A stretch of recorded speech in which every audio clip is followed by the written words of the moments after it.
I said, okay, you guys keep saying all this stuff is real. You keep saying you've got high quality data that you can't show anybody because it's all stovepipe. You hear this word over and over, stovepipe, meaning that each little group is isolated. Like Bob Lazar says, I was only allowed to see this little thing. So I say, okay, am I right that you're telling me that these things are real? Yeah. And then they say, and that nobody could do this that we know of? I said, that's right, because they seem to defy the laws of physics. You hear this phrase over and again, defy the laws of physics. I said, great. I need to talk to somebody who speaks physics. How do you know they defy physical law? Well, we can see that they do. It's like, okay, if they defy physical law, then there should be a physicist to tell me that they defy physical law, who's seen the data. Maybe he can't release it to me, or she, but tell me somebody who speaks tensor analysis. Tell me somebody who knows what the Dirac equation is, like a pretty low bar for a physicist. There is no one. And I don't quite mean no one, but do you know who Eric W. Davis is? No. You ever heard of the Wilson memo? No.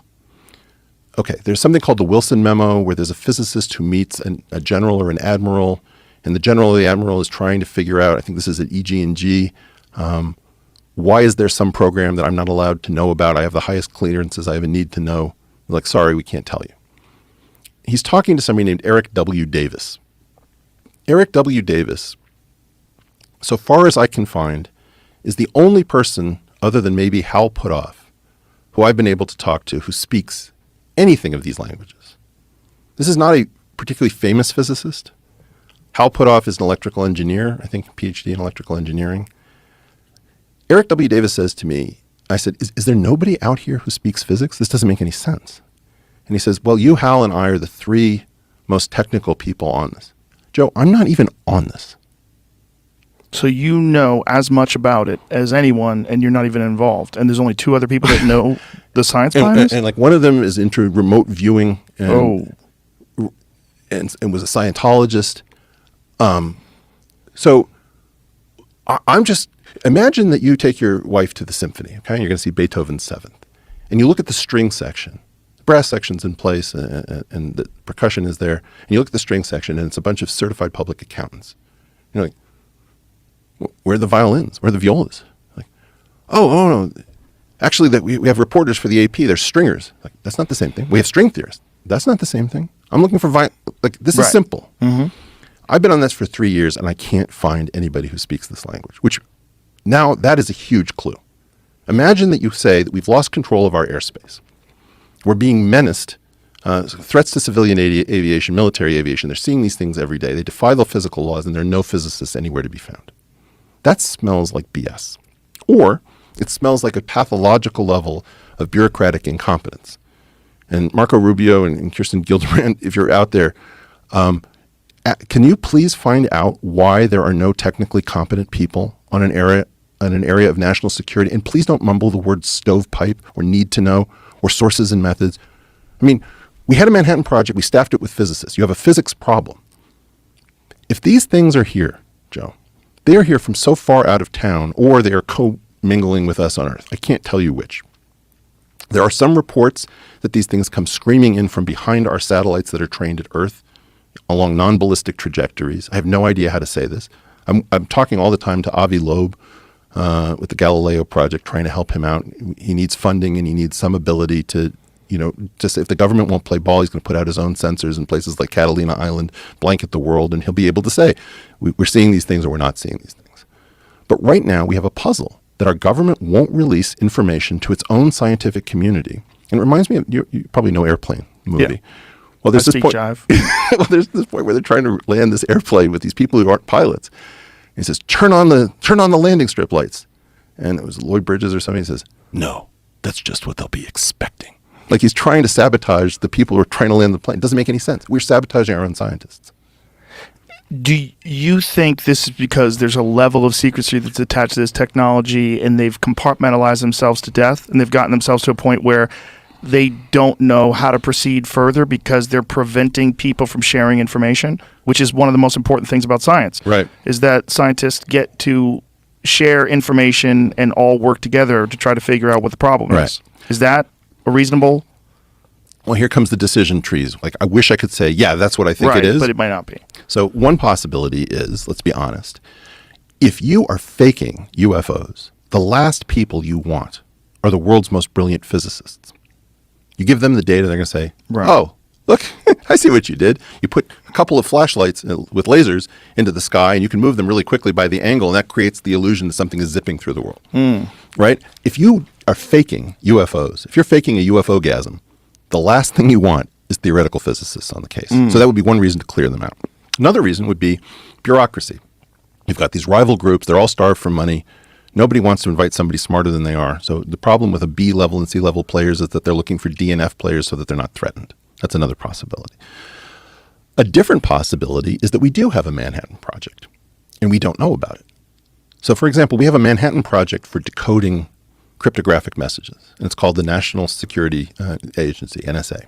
And it used to be called No Such Agency because we wanted to deny its existence. But now we know it's got a giant building.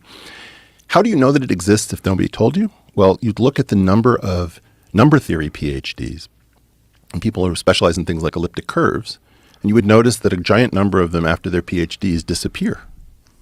And you'd track to see, well, where do those people live? Where do those names live? Oh, they live in Virginia. Okay. So you'd start to get an idea.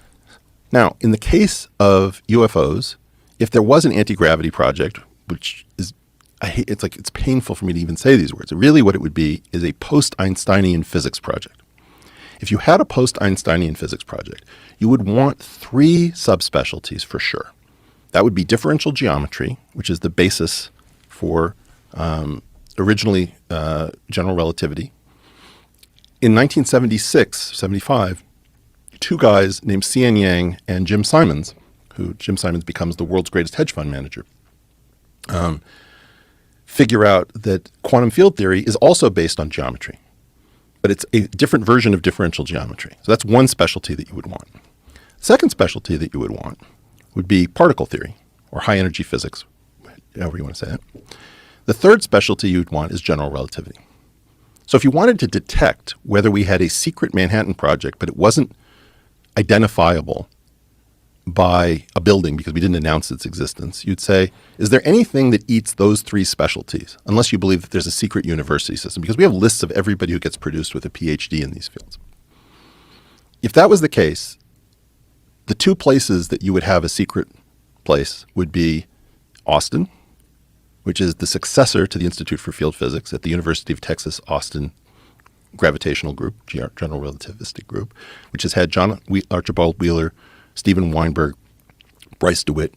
This is a powerhouse of a place that you happen to live in, and you should have these people who are the successors to these people on, because most of these people have died. But the more spectacular place would be Setauket, Long Island. The State University of New York at Stony Brook has an astounding collection of monster mines. And it's not highly regarded as a university. I mean, it's strong, but you would have no idea how strong this place is. It's got multiple Fields medalists. It's got an institute called the Center for Geometry, Simon Center for Geometry and Physics. C.N. Yang, who's arguably the greatest living theoretical physicist, is at this university. He's 101 years old, so he's pretty much on his way out, but this is where he's called home. And it's not advertised as the powerhouse that it is. So shout out to the State University of New York at Stony Brook. If I was going to locate a Manhattan Project in plain sight and get U.S. News and World, this is a minor player in research, that's where I'd go. But more importantly, and this is the really weird thing, and again, I don't want to spread this as a rumor, but I am saying if you wanted to imagine that the government wasn't incompetent and we actually had great people on this project, my friend and advisor who's now died, Isidore Singer, once said to me, he said, the world's greatest mathematics and physics department is Renaissance Technologies. And I said, what? Didn't make any sense to me. It's great people, but it's a hedge fund. Okay, so you've got this weird thing where you've got 3 basic institutions that are very closely intertwined. You've got Brookhaven National Laboratory. You've got State University of New York at Stony Brook, a mid-level university with an out-of-this-world math and physics program. And you've got a hedge fund that makes more money than anybody can possibly imagine. Like, there used to be 4 fortunes in hedge funds that didn't make any sense. One was D.E. Shaw, one was Bernie Madoff, one was Jeff Epstein, and one was Renaissance Technologies. Whoa. And I guessed that Bernie Madoff had a legitimate business and an illegitimate business, and he was front running the legitimate business with his illegitimate business. So he was effectively stealing from his own clients in two separate in one division. One was the theft, one was the dupes.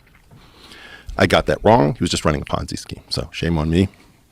But I was giving talks about, there's BlackRock and